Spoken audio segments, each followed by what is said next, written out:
what is fire play? Fire play. So basically it's the art and kink of playing with open flame, right? So, like you ever when you're a kid, like take like a toilet paper roll, light it on fire, and like throw it in the sink real quick just to like No. All right, okay. No. Okay, fair. Well, okay. you? Yeah. All right. Okay. Cool. Very specifically me. All right, Okay. I'll take that. But like basically it's like, the fascination of fire, right? Like, and it's very, very primitive, right? We as humans have been sitting around looking at fires for, thousands of years, right? Like, literally you go camping, you light a fire and you just sit around and just look at the fire. Right. Oh, isn't that so beautiful? Like, it's a thing that like I think people like in general, right? So it's really just about controlling the fire in a way that is fun, but you're not going to hurt yourself without getting too much into the safety of it all. But like, it's really just controlling fire and playing with that temperature and playing with. Now, what made you say I'm gonna wake up one day and play with fire? Well, apparently I've been doing it for a long time. So I was the kid who was the only thing I've done and I got in trouble for as a kid was, back in the day we used to have the matchbook. Yeah. So I used to like flicking the match and throwing it on the carpet. And I had no idea that I could catch the house on fire. I just like doing it. Oh, you're just doing stuff, yeah. Yeah, and so one day my mother was like, why is all these matches sticks on the thing? And she's like, you throwing matches on the floor? I'm like, no. So one day I think she caught me. Are they fucking or fighting upstairs? Or moving? Hey. Yeah, you're right. So what was your first fire scene? My first fire scene. So and how did you even prepare for that? Yeah. So the first fire scene I was a part of, I was the bottom. So my policy in general with all my tools, all my kinks in general is I need to have it done to me first so I can have a level of empathy and it be an understanding of what's going on before I do it to somebody else, right? So like I'm very firm on that being like a thing that any good dom or top should be doing. So I went to this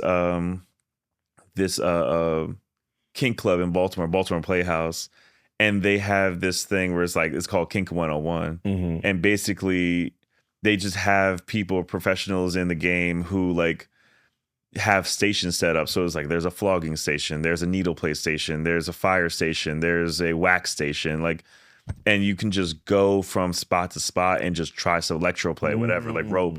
You can try that stuff out and just see if you do candle play too. I do. I don't do it very often, just because like you have to put like a tarp down. You have to like there's a lot of setup for that. You do electric play? Not really. It's not my thing. I don't really like the feeling of it. Okay. Yeah, it's not my favorite. What, an Static Shock? What I'm saying? It's like, but people love it. People love it. I saw somebody last night fully come just by getting electrocuted. It was wild. And here I am trying to plug in something in the outlet, and I watch that shit spark, and I jump back. I'm saying, it was wild. I was like, I was missing myself. I'm like trying to focus. I'm like, I can't lose too much focus right now. But it's like, she's moaning, writhing. I'm like, whoa, what? Just. Oh my gosh. Yeah, it was wild. Okay, so was there ever a moment you was like, nah, this is too much, like when it comes to fire play? Not really. So one of the things, like, I was in the Navy for a long time. And one thing about the Navy is like, we do fire training like 40% of our day. So we're constantly learning fire safety and stuff like that. So like, I feel very like, even for when I was doing fire play yesterday, it was like, I had the smoke alarm didn't go off. No, I know what I'm doing, but like, I have my floggers, I have my water bucket, I have my fire safety, I have my wool blanket. Can you do fire play right now? I don't have my stuff with me. You firefighter? I mean, but this is actually a pretty good spot for it. The high ceilings is really the main thing that you're looking for when it comes to fire play, because fire burns up. It doesn't really burn down like that. Unless it collapses, but that's a different structural. So when it comes to what are the when you what's the feeling a person's feeling from the fire play? Like, it doesn't burn at all? I mean, it depends on what kind of scene you're looking for, right? Because like I said before, if you're trying to be like sensual, I'm going to be going over your skin, like, very quickly, very like, I'm going to take it and blow it, like blow it. And then you're going to feel that, like that, flamethrower kind of like feeling over your body as I'm like using it. But if you want it to be like, scary, then I might leave it on for a little bit and you're jumping, and that's part of the play. Right. So it depends. I always say it's getting the tone of a scene right between the two people is the most important part. Because if I'm out here thinking that we're playing, Game of Thrones and you think we're playing Looney Tunes, those are two very different worlds. And if we're not aligned, then, you're out here giggling on the table thinking that you're playing around. And I'm like, oh, you won't play with me. Like, very different. If you want that, that's perfect. But if you don't want that, now we're having a weird conversation. Has anybody ever asked you for the not with fire, no. I've had people say they want to go really hard with impact, but not with fire specifically. People have a healthy respect for fire in general. Yeah, I hope so. You saw the fire did to Michael Jackson on that Pepsi commercial. You know. The hell? See, and that's why I give them fire hoods. So I give like, the firefighter style, like where only your face is showing, your hair is all tucked up in the hood to make sure that your hair and everything else is protected. Wolf, you was into fire play one time, right? Oh, yes, you were, motherfucker. So how do you prep a session for fire play? And also, can I do fire play? Can I put like... Yeah, I mean, anyone can do it. It's and they really shouldn't. just a matter... Yeah, that was just about... It's really just a matter of make sure you put the work in to know what you're doing before you do it, right? So the first things first is you always want to make sure you have your safety stuff set up correctly. Like, for example, yesterday when I was doing my scene, I have me with my fire floggers, both hands full. I have a bucket of water. So first things first, if something goes wrong, I can drop my floggers into the bucket of water, not have to worry about them catching something else on fire while I'm trying to help out with the person, right? Bucket of water immediately. My sub, she's holding the fire blanket. If something goes wrong, we can just smother the person, put the fire out immediately. And if the fire is gone further than that, we've already established where all the CO2 in the building is. I know exactly where the fire extinguishers are. We're not fumbling. I use a 1, 2, 3 system where it's like 1 is, use the blanket. 2 is use like a bucket of water and like douse them with it. And 3 is CO2. Because once you pull CO2, it's like you have to call a fire department. It's a whole thing that you have to do once you pull CO2.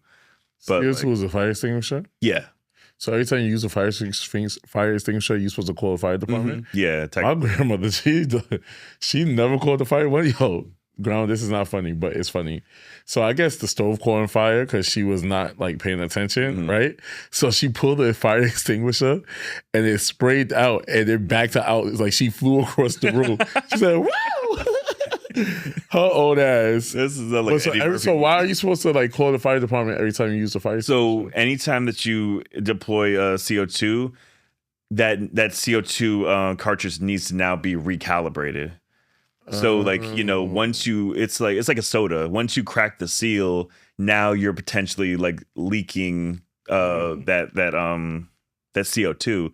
So let's say, in a year later, you're trying to use that same thing. There might not be anything in it because it's been slow leaking this whole time because you pulled it, last year, but you never actually took it back to the fire department, actually got it checked out and stuff. Now, if I wanted to be kinky and say, if I wanted to go home to my man tonight and be like, I want to try fire play.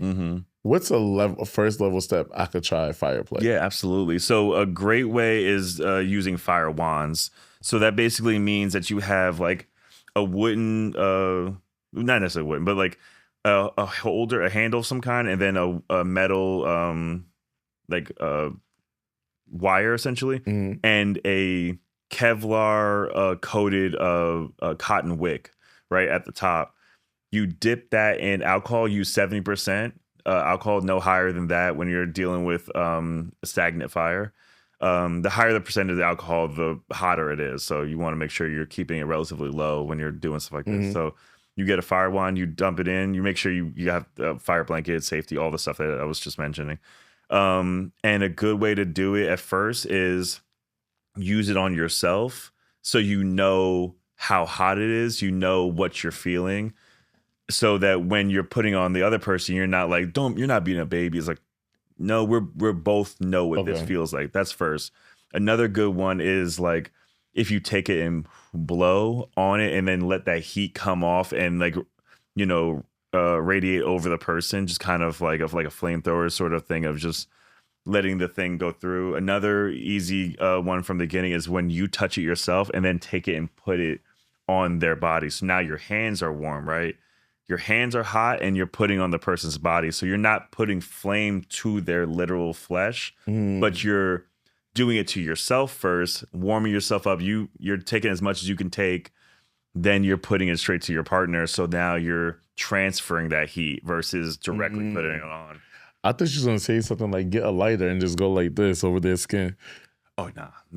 I mean, I guess you could, but like, yeah, I guess you could. But so how can an average person, like, let's say I went to do fire play and I don't trust my partner to do it, but he gives me a pass to get it done from someone else. Where do I go?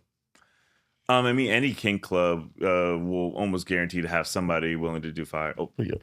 Sorry about that. Any kink club will almost guarantee to have somebody doing fire. It's a pretty normal. You didn't do fire plays at the one I saw you at. That's a lot of stuff to carry. I'm coming from Baltimore. Okay. Well, I would love to see fire play in person. Before you go, give a tip to the audience, the listeners and watchers, on a small kink that they could try with their partner that will help spice up their relationship. A good, relatively easy one. Try to target the vanillas. Yeah. I was gonna say, I think a good, relatively easy one for vanilla is primal play. Who? Right. So I got Amazon Prime. Yeah. Right. So follow me here. So basically, it's the idea that you are like animalistic while you're having sex. Is like we're growling at each other, we're biting, we're scratching. You know what I'm saying? It's just like you just get into that nitty gritty, that raw, like like I'm hunting you, kind of like energy. And it's like, assuming you're in a healthy relationship already, there's already a physical connection. It's really just, you don't need any equipment. You don't need any extra stuff. You don't need to buy floggers. You don't need to do any of that stuff. All you need to do is change the mentality that you're walking into this with. So like, I could literally be like, roof, roof, roof. Yeah. Or I'm going to bite you. Or you can like, bite their shoulder or something like that. Or like, move them really aggressively from one place to the other. Like, just like, you're just using whatever's coming to you as an individual and just kind of letting it out. Obviously make sure that consent conversation is had beforehand, what they don't like. Some people don't like biting. Some people, like some people want to get bit hard enough for their skin to break, right? It all depends on the person. Thing. It's a thing. But with that being said, you got to know who you're dealing with and what they're into. So, I don't know. Maybe this year I want to get into the psychology of why people like the kinks that they like. Because why would you want your skin broken into? I mean, it's passion. It's like, why is a football player like to run into a dude at full speed? Another grown man at full speed. It's what you're into. And that needs to be studied.